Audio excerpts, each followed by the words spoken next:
So good afternoon, very good afternoon to dear students. Our next topic or the topic for today's presentation is staffing. Now, in staffing, now in this lecture we'll be discussing about what is staffing actually, what do you understand by the term staffing, and what is the nature of staffing.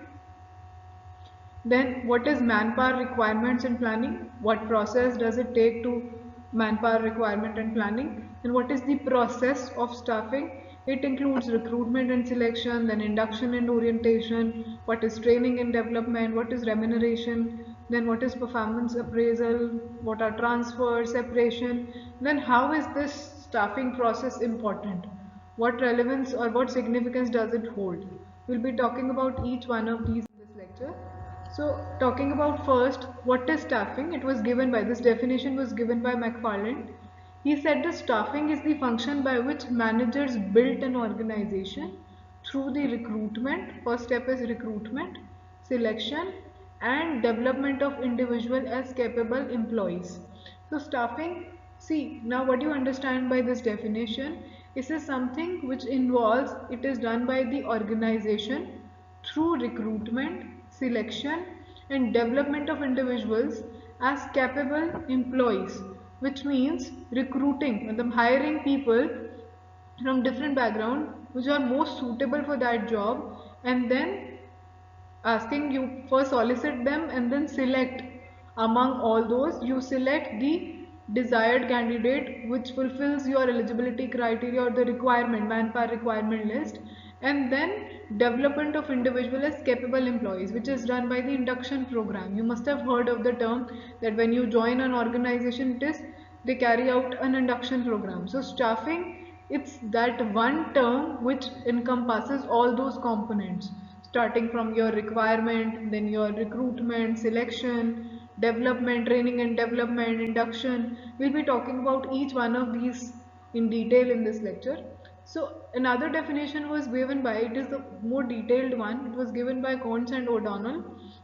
He said that management function of staffing is defined as filling position in the organization structure through identifying workplace requirements, which means when you're hiring somebody, first, you need to understand, first identify the workplace requirements. How many people do you need? What kind of candidate do you require? Then, inventorying the people available. How many work staff you already have? Will they be able to achieve the desired target or the objective set by the organization? Or can you compensate some other individual or some other employee who's already been associated with the organization, or do you need to recruit? If recruit means hire, then what will be the desired qualification? How would you advertise your requirement? Would it be through a newspaper or some social media networks or whichever means? We'll be talking about that. Then selection. Amongst all those who have applied for the job or the position which came out, then you select the perfect candidate. And then placement. Promotion means, placement here means filling that position. You select that candidate, you fill that position. The next is promotion. The employees, in order to pay them, and then appraisal through salaries or performance appraisals, which we call, then compensation and training of the needed people simultaneously, or it's an ongoing process that keeps on repeating every other day. Then what is the need, what is the nature of staffing function? So there are, these are very very important points which are discussed here, that staffing is an important managerial function. Managerial function means staffing function is the most important managerial act along with planning, organization, directing and controlling. See, there are four main goals of a human resource or an organization or HR. First is planning, then organizing, directing and controlling. For performing all these four functions, performing, again I'm repeating, planning, organizing, directing and manpower. In order to perform all these four functions, we need manpower.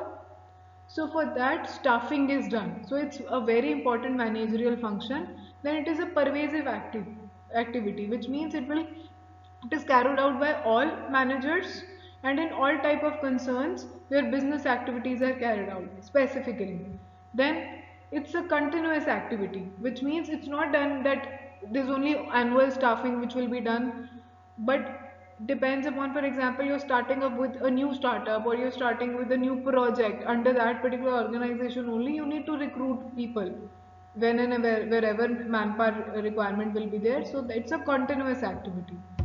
The next is the basis of staffing function is efficient management of personnel. By efficient management of personnel, we mean that human resources can be efficiently managed by system of proper procedure, that is recruitment, selection, placement, training and development, providing remuneration, which means even after you have recruited or hired somebody or you have filled that position, okay, so this is a whole process. It's the efficient management of the personnel, which means the employee which you have hired, his growth, his training and development is all the, again, responsibility of the organization which is working in. Then staffing helps in placing right men at the right job. You will be a good manager only when you find the perfect candidate and you give that particular candidate that particular job which he fits in the best. Okay, so right man at the right job. Then staffing is performed by all managers, we've discussed. Moving ahead, as we have discussed manpower requirement and planning, let's just discuss it in detail now. Manpower requirement, it is the very first step of staffing. Okay, it involves to plan the manpower inventory required by a concern in order to match them with the job requirement and demands. First you check your workplace and see your job requirements and demand. Then therefore it involves forecasting, matlab beforehand only, and determining the future manpower needs of the concern. For example, you are to start with a new project. So what should be the manpower requirement for that project? And then how many, like for example, how many software developer will you be requiring? How many new uh, clerical position or whosoever will be requiring, that is pre-decided by the organization. And then manpower planning is the process of determining human resource needs relative to the organizational strategic plan and devising steps necessary to meet those needs. It plans the organizational requirements of manpower. So it is the process including forecasting, beforehand only you have predetermined, then developing, implementing and controlling. Okay, so this is the process of manpower planning. Next is what are the steps which are involved in manpower planning. So steps which are involved are, first is to ascertain the requirement of manpower. First you ascertain again the demand, the requirement, then the present position. Okay, after the requirement is predetermined or ascertained, next step is to find out the number of people presently employed with the firm. Managers conduct human resource audit to assess their current workforce. Whosoever people are already associated with that particular project which organization is planning to start, first to review their performance, to review their current workforce. Based on their performance, you recruit new people, whether there is a need of recruitment or selection or not, that is next ascertained. That is manpower planning. Next is recruitment and selection. Now, recruitment is once the requirements are notified. Now you have find out, you have done manpower planning or requirement. Now you are aware of that these many posts will be required, this which will be the strength which will be associated with the that particular project. So once the requirements are ascertained or notified, the concern invites and solicits application according to the invitation made to the desirable candidates. So they can choose any of the channels. It could be newspaper, it could be social media, it could be any which ways. So then after determining the need for manpower, if the present manpower is unable to fill this requirement, so which is why manpower planning required to ascertain the present position. First, you see that whether one of the current members will be able to switch back to the desired position or not. Is he capable enough to switch into that position? Then obviously that particular candidate will be preferred over inviting any outsider or recruiting. Okay. If there is no perfect candidate who can fit in that position from the current workforce, then only we go ahead with recruitment. wherein an outsider is invited. So after receiving job applications, now you have received job applications, next step is selecting. After recruitment, next step is selecting. Selecting means appointment of a person at a particular post.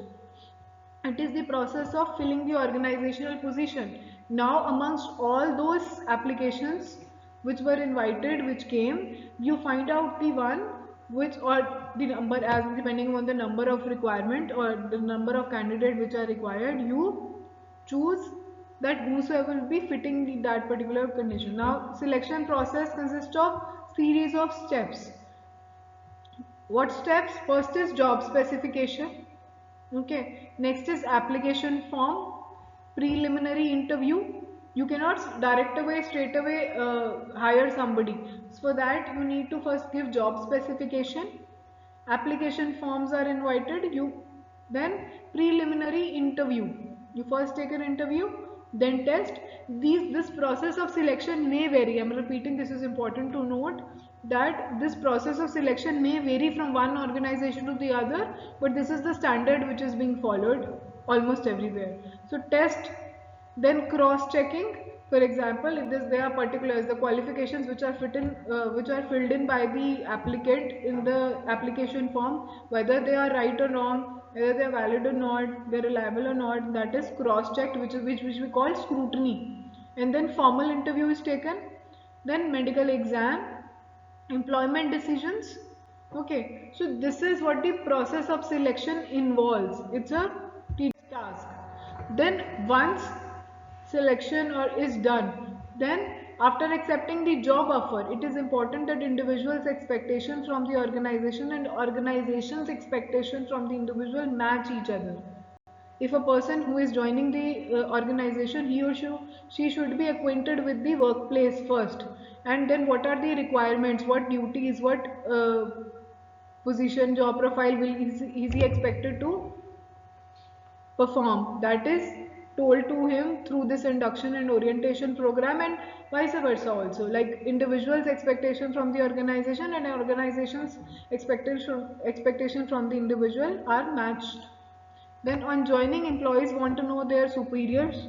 You want to know, if you join a new workplace, you want to know that whosoever who will be the reporting authority, then your colleagues, your co-workers, then organizational structure, then basis of departmentation, framework of authority, responsibility structure. So all these things you come up with these question marks, and then slowly steadily your all answers are given through this induction and orientation program. So induction orientation program enable trainees know about the organization in a better way. So they introduce the trainings to the organization and help them carry out their work effectively. Next is training and development. The employees may not be able to fully satisfy the job requirements. Their performance may be short of planned performance. So training increases their skills and competence. Organization organizes such training and development or skill-based techniques regimes so that they can increase the competence level of their employees. So for that, training increases employees' job-related skills and performance on the current job. Development improves their performance on future jobs as well. So it is not just that they'll be, for example, like the example which I have been giving you throughout is of the new project.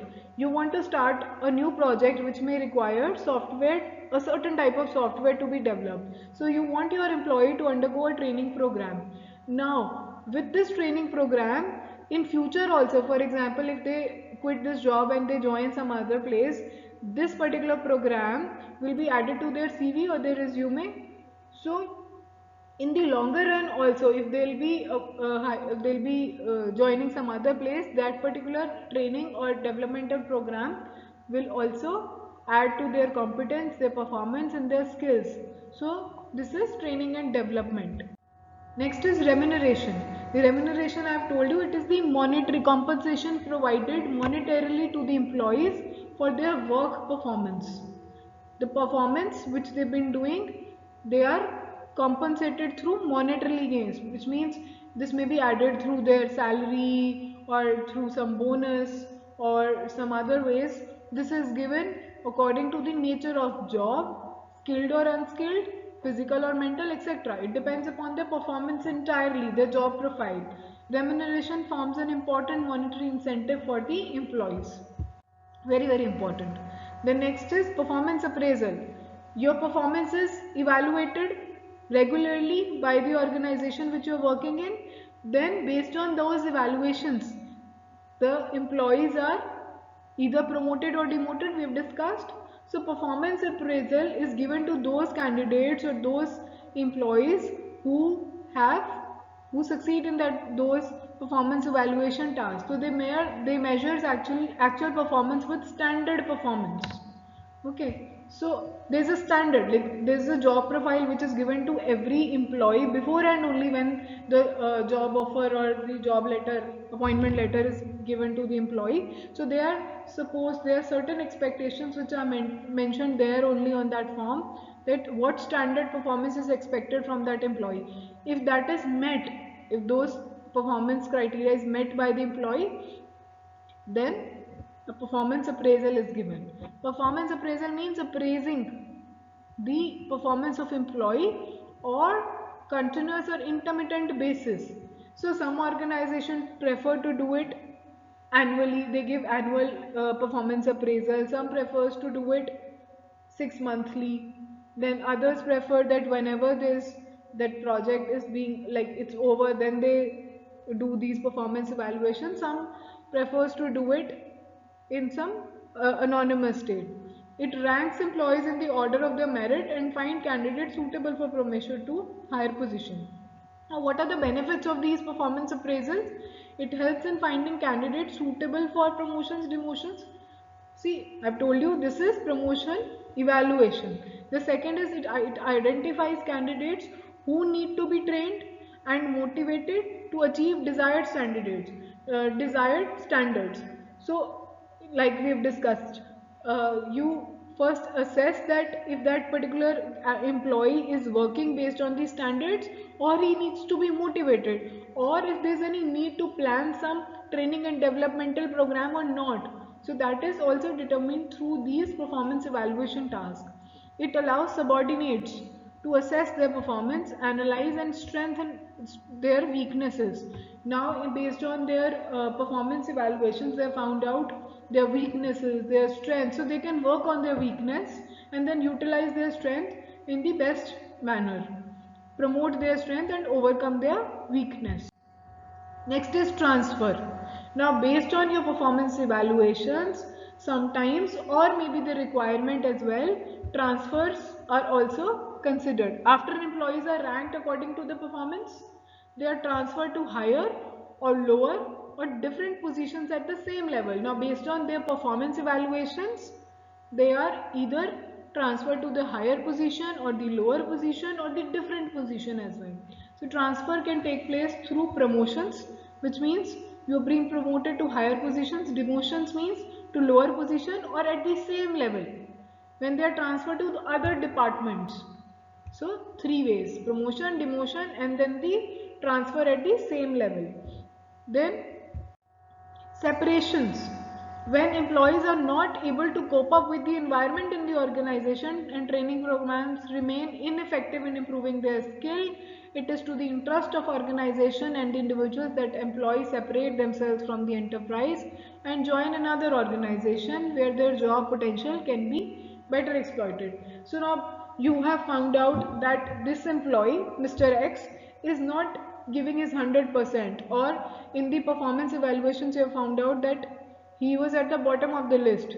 Now you try to find out that what are the factors because of which he was not working. You thought that you are a manager, you thought that maybe this in training and developmental programs may help to seek him to the maximum competence levels or will increase or improve his skills. You have tried your ways, still he is not performing the standard job, or the standard criteria is not meeting the standard criteria which is being set. It is now of the best interest to the organization and also to the employee to get separated, which means either the contract will be terminated, or you ask the employee to find another job where his job potential can be better exploited, or he can meet where he can fit in the best. So that is separation. Next is, now this was the process of staffing. Now what is the importance of staffing? Why does it need to occur? How important it is, the staffing? So effective staff management simply means consistently having the right employees.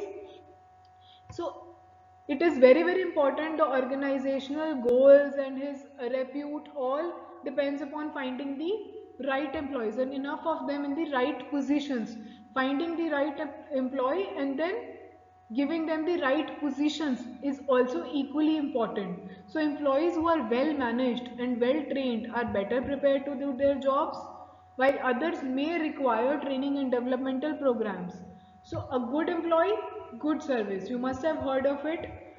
Only a good employee can take an organization to the peak, and also bad employees can take their organization to the bottom of the list.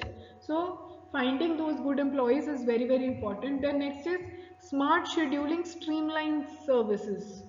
Selecting the right people to work together can create an effective team, dynamic and efficient delivery of products. So finding a team which is dynamic and cohesive, which means they can work together. So finding a right team where all the good ideas are promoted, it is also of equal importance. So smart scheduling and streamlined services. Next is shorter lines benefit customers. Shorter lines benefit customers means hiring enough people to efficiently run your business will make your customers feel like you respect their time. For example, you go to some shop to buy pizza. So you have to wait. Your waiting time is a lot. You have waited a lot. So why? Because the number of people attending or seeking your request were very less, very few. So this gives an impression to the customer that maybe you're not considered, the organization or that particular area is not considerate of your time. So when you hire enough people, it gives the impression that your time is also equally valuable, or the customer's time is equally valuable for the organization as it theirs. Okay, even the best employees won't be able to perform to their full potential if they're overworked or are trying to do the job of several people. Like one people is asked to do the job of two people, like as in one position is being asked, one person is asked to handle two positions. They'll be overworked, their quality of or their job full potential will be compromised, so which lead to irritability, impatience with both employees and customers. So shorter lines benefit customers. Shorter lines means shorter queues, waiting time, and the shorter lines. Then trained employees perform better. Organizing regular training and developmental programs will benefit the organization along with the employee as well. So such training and developmental program needs to be organized regularly. They are very important. Then poor staffing leads to business decline. I told you, good employee can take that particular organization to the peak, and similarly a bad employee can also take the organization to the bottom of the list. So it is, then these are certain practice questions which you can, what is staffing, what is the nature of staffing, what is manpower requirement planning, what is the process of staffing, what is the importance of staffing, covers almost all. Then these are few references which you can consider. Thank you.